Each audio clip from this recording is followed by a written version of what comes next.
एक गांव में 4 ब्राह्मण मित्र रहते थे, जिनमें से 3 बहुत पढ़े लिखे थे, लेकिन उनमें व्यावहारिक बुद्धि बिल्कुल नहीं थी, जबकि चौथा साधारण पढ़ा लिखा था, मगर उसके पास अनुभव और सामान्य समझ भरपूर थी।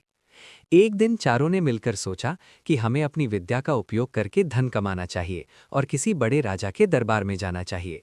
इसलिए वे चारों घर से निकल पड़े और जंगल के रास्ते से होते हुए आगे बढ़ने लगे। जंगल में चलते चलते उन्हें रास्ते में एक मरे हुए शेर की हड्डियां पड़ी मिली। तब तीनों पढ़े लिखे ब्राह्मणों के मन में अहंकार और उत्साह जागा और उन्होंने कहा कि हम इतनी महान विद्या जानते हैं, तो क्यों ना इस मरे हुए शेर को अपनी विद्या से जीवित करके अपनी शक्ति का प्रमाण दे। पहले ब्राह्मण ने अपनी विद्या से हड्डियों को जोड़कर शेर का पूरा ढांचा खड़ा कर दिया।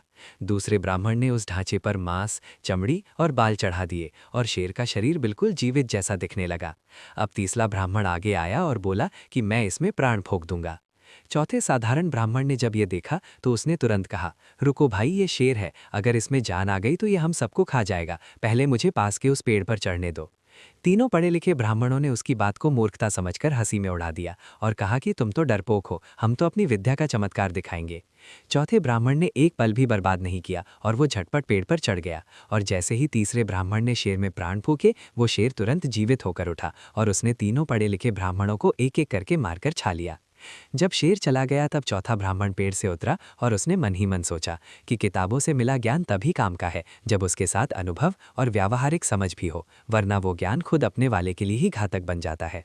शिक्षा केवल किताबी ज्ञान से जीवन नहीं चलता, अनुभव और सामान्य समझ ही असली बुद्धि है। ऐसी प्यारी प्यारी कहानियों के लिए हमारे चैनल को लाइक करें और सब्सक्राइब भी करें। धन्यवाद।